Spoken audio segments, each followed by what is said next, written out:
صبح خیر دوستوں والدین کا شریف ہونا ہمارا غریب ہونا ہوتا ہے، اور یہی بات تھی کیونکہ میرے والد صاحب بہت ہی شریف آدمی تھے، تو اس لیے ہم لوگ بہت ہی غریب آدمی تھے اور میں اور میری بڑی بہن آج تک مجھے یاد ہے، ہم عموماً باتیں کرتے تھے کہ بھائی ہم اصل میں غریب نہیں تھے، ہم کوئی جھونپڑیوں میں نہیں رہتے تھے، ہم مڈل کلاس تھے، النور سوسائٹی میں رہتے تھے، مگر جو دوسرے دوست وغیرہ تھے نا ہمارے محلے، ہم دیکھتے تھے ان کے حالات ہم سے بہت اچھے ہیں، اور کیونکہ والد صاحب جو ہے نا وہ کوئی بھی جاب ان کی بس اینڈ وہاں ہو جاتی تھی جہاں پر کوئی رشوت وغیرہ کا مسئلہ آتا تھا تو وہ استعفیٰ دے دیتے تھے۔ میں آپ کو بہت ایک اچھا واقعہ سناؤں جو میری میموری میں بیٹھ گیا۔ والد صاحب اس ٹائم ٹھٹا پیپر مل میں کام کرتے تھے۔ آپ لوگوں میں سے شاید بہت سے لوگ جانتے ہوں جو ٹھٹا سے ہوں۔ ٹھٹا کراچی سے گئے تقریباً 2-3 گھنٹے کا راستہ تھا، ایسا کچھ مجھے نہیں پتا، بڑے کافی دور تھا۔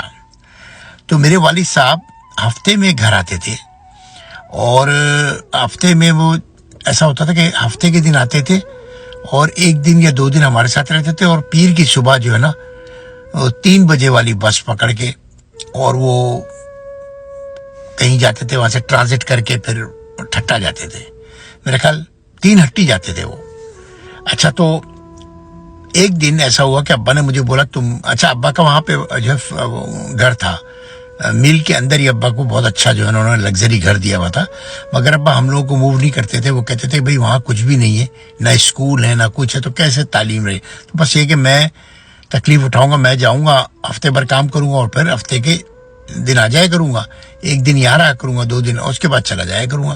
تو ہفتہ اتوار وہ یہاں رکتے تھے اور پیر کی صبح چاہتے تھے، وہ بھی اس لیے کہ چلیں اتوار کی رات بھی رک جائے بچوں کے ساتھ، اس وجہ سے بیچارے محبت میں رک جاتے تھے۔ تو ان کو تکلیف یہ ہوتی تھی کہ وہ صبح جو ہے نا صبح وہ جاتے تھے، تو کافی بہت زیادہ صبح کا وقت ان کو جانا پڑتا تھا۔ وہ 2-1 بجے اٹھتے تھے رات کو، تیار ہو کے نہا دھو کے اور اپنا بیگ لے کے، اور ان کے پاس ان کو عادت تھی پرانی چھڑی رکھنے کی، وہ ایک چھڑی رکھتے تھے اپنے پاس۔ ہمیں یہ کہتے تھے وہ کہ بھئی راستے میں جو گراؤنڈ وغیرہ سے میں جاتا ہوں کافی دور سے جا کے مجھے بس پکڑنی پڑتی ہے، تو مجھے جو ہے نا کوئی کتا وغیرہ آ جائے، کوئی جانور آ جائے، تو کم از کم ایک چھڑی ہونی چاہیے۔ تو ابا نے مجھے کہا کہ تم بھی میرے ساتھ چلو اس ہفتے، میں نے کہا ٹھیک ہے۔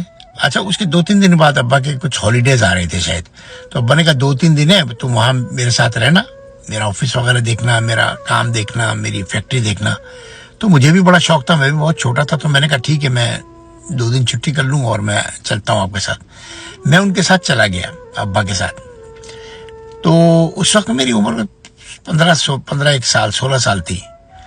تو صبح ہم لوگ تقریباً 3 بجے گھر سے نکلے، اور میں نے دیکھا ابا بڑا اپنا سوٹ کیس ٹائپ کا تھا، وہ اٹھا کے اور تقریباً 3-4 کلومیٹر پیدل چل کے پھر وہاں سے بس پکڑ کے، شاید وہ مجھے یہ بتانا چاہ رہے تھے کہ وہ کتنی تکلیف سے اپنی جاب نبھا رہے ہیں، تاکہ مجھے احساس ہو۔ سائلنٹ میسج تھا میرے خیال میں۔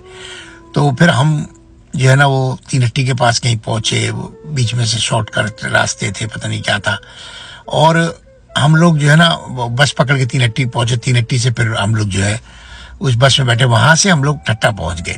اچھا، جب ٹھٹا پہنچے تو بس اسٹاپ تھا نا جہاں بس لاری اڈا جسے کہتے تھے، وہ لاری اڈے کے اوپر کمپنی کی گاڑی آئی ہوئی تھی، ڈرائیور آیا ہوا تھا، شیفر وغیرہ تھا ابا کے پاس۔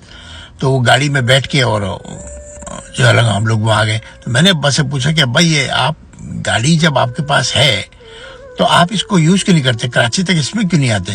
کہنے لگے نہیں، میں یہ اس قسم کا کام نہیں کرتا، پھر میں اس کو ڈرائیور کو بھی ساتھ لانا پڑے گا، مجھے تو گاڑی چلانی آتی نہیں، تو ڈرائیور کو بھی لانا پڑے گا، پھر اس کو کہاں رکاؤں گا، کیسے ہوگا یہ وہ، تو میں آفس سیٹ کا پیٹرول، میں ویسے کمپنی کا پیٹرول میں یوز کرنا نہیں چاہتا، کیونکہ پھر اس طرح ان کا احسان ہو جائے گا۔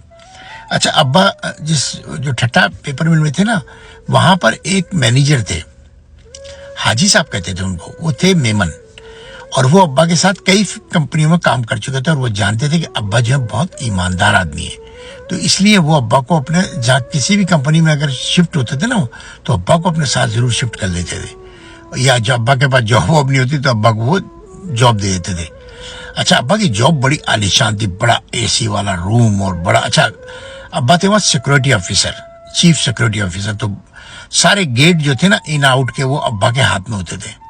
تو ابا نے جو ہے نا وہ صبح اٹھے تو وہاں گئے تو وہاں آٹومیٹکلی چائے وغیرہ بنتی تھی آفس میں، سب کو دی جاتی تھی. تو ہمارے آفس میں بھی چائے آتی تھی. چائے اور صبح کا ناشتہ وہ پیسٹری ٹائپ کی کوئی چیز ہوتی تھی پاکستان میں، یلو کلر کی اتنی لمبی سی نا، اسے پیسٹری بولتے تھے میرے خیال میں.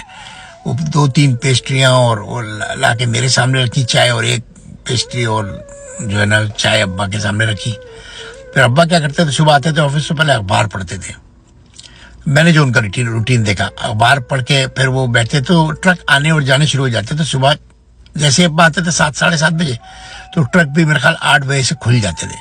تو جو پیپر بنتا تھا نا وہاں سے وہ باہر جا رہا ہوتا تھا اور خالی ٹرک اندر آ رہے ہوتے، تو اس کو چوکیدار چیک کرتے تھے، آتے ہوئے بھی جاتے ہوئے. پورا ایک سسٹم تھا جس کے اندر وہ رجسٹرڈ ہوتے تھے، اور ٹرک اور یہ کون چلا رہا ہے، کہ اس کا لائسنس نمبر کیا ہے، ٹرک کا نمبر کیا ہے، اور ٹرک کا وزن کتنا ہے. جب وہ اندر آ رہا ہے پھر جا رہا ہے تو وزن کتنا ہے، تو کتنا پیپر جا رہا ہے.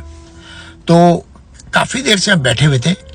تو 10-10:30 بجے کے ٹائم پہ ابا نے جو ہے نا ان کو کہا، ایک چوکیدار آیا. اس نے چوکیدار نے آ کے کہا کہ ایک ٹرک والا ہے، اس کے پاس کافی جو ہے نا رف پیپر ہے. رف پیپر وہ ہوتا تھا جو پیپر صحیح نہیں ہوتا تھا اور وہ ضائع کرنے والا ہوتا تھا، یا ضائع کر کے دوبارہ بنانا پڑتا، ریسائیکل کرنا پڑتا تھا، یا کوئی ایسا کوئی سسٹم تھا. تو وہ کچرا نہیں تھا، وہ کام آتا تھا. اور یہ ڈرائیور کیا چاہتے تھے کہ یہ مال بہت سارا بھر لیا ٹرک کے پیچھے اور لے کے نکل جائے، باہر جا کے بیچ دیں. بیچنے سے ان کو 1000-2000 روپے مل جاتے تھے. تو یہاں پہ کوئی آفیسر تھا جو اس کا نام تھا اسلم، پتہ نہیں مجھے صحیح یاد نہیں ہے، سلیم یا اسلم نام تھا. تو اس ابا نے بولا اس کے پاس ہے گیٹ پاس. مثلا جو بھی کوئی اپنا مال بھیجتا ہے نا، کوئی آفیسر کوئی بڑا ان کا، تو وہ اپنا ایک پرچی بنا کے دیتا تھا ابا کے نام پہ، اور ابا اس پرچی پہ سائن کر کے رکھ لیتے تھے اور مال چیک کر کے کہتے تھے ٹھیک ہے جاؤ. تو اس نے بولا کہ نہیں، پرچی تو اس کے پاس نہیں ہے. تو ابا نے بولا اگر گیٹ پاس نہیں ہے تو پھر روک لو. کہ وہ ڈرائیور آپ سے بات کرنا چاہتا. تو وہ بلوچ ڈرائیور تھا. تو وہ ابا کے کمرے میں آیا. تو ظاہر وہ ڈرائیور تھا جس حلیے میں تھا بیچارہ. تو اس نے آ کے سلام کیا اور ابا کو کھڑا ہو گیا، کہنے لگا کہ صاحب ہمارا ٹرک کو روک لیا ہے تو آپ ہمارا ٹرک کو جانے دو. بولا کیوں؟ بولا وہ اسلم صاحب جو ہیں یہ ان کا مال ہے. تو ابا نے بولا کسی کا بھی مال ہو کوئی بات نہیں ہے، آپ جو ہے ان سے بولو وہ بنا دیں گے گیٹ پاس، میری طرف سے جانے دو. تو کہتا ہے نہیں وہ گیٹ پاس چھوڑو نا صاحب، ابھی گیٹ پاس کا کیا آپ ڈرامہ کر رہا ہے، سیدھا سیدھا بات کرو. ابا چائے کا کپ پی رہے تھے، انہوں نے ایسے ہی رکھا. کہنے لگے سیدھا سیدھا بات؟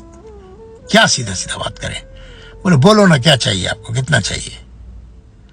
ابا نے اس کی طرف دیکھا اور ابا نے ایک دم سیکورٹی گارڈ کو گھنٹی بجا کے بلایا. بولا اس کو بٹھا لو، اس کا لائسنس بھی چھین لو اور اس کا ٹرک سائڈ پہ لگا دو. پھر تھوڑی دیر کے بعد ابا کے پاس جو ہے نا حاجی صاحب کا فون آیا کہ شاہ صاحب یہ ٹرک کو روکا ہے نا آپ نے، اس کو جانے دو. تو ابا نے بولا بغیر، وہ مینیجر تھے پوری فیکٹری کے، 2-3 ہزار آدمی کام کرتا تھا. تو ابا نے کہا کہ میں اس کو نہیں جانے دوں گا کیونکہ اس کے پاس گیٹ پاس نہیں ہے. اس کا اسلم صاحب کو بولو اس کا گیٹ پاس بنا کے دیں. انہوں نے بولا آپ چھوڑو جانے دو، آپ اس چکر میں نہیں پڑو، یہ ان کا روز کا کام ہے، یہ چور ہیں. ابا نے بولا نہیں، میں اگر وہ چور ہیں تو میں سپاہی ہوں. اور پھر ابا نے وہ مال روک دیا اور اسی دن ابا نے استعفیٰ لکھا. میرے سامنے کی بات ہے یہ، اس لیے مجھے یاد رہ گئی. استعفیٰ لکھ کے دے دیا اور اپنا سامان اٹھایا اور اسی شام بس پکڑ کے جاب چھوڑ کے گھر واپس آ گئے. ہم ان لوگوں کی اولاد ہیں، ہم کسی کے ساتھ بے ایمانی کیسے کر سکتے ہیں؟ ہمیں خوف آتا ہے. خوش رہیں، ٹائم ختم ہو گیا، انشاءاللہ کل ملاقات ہوتی ہے.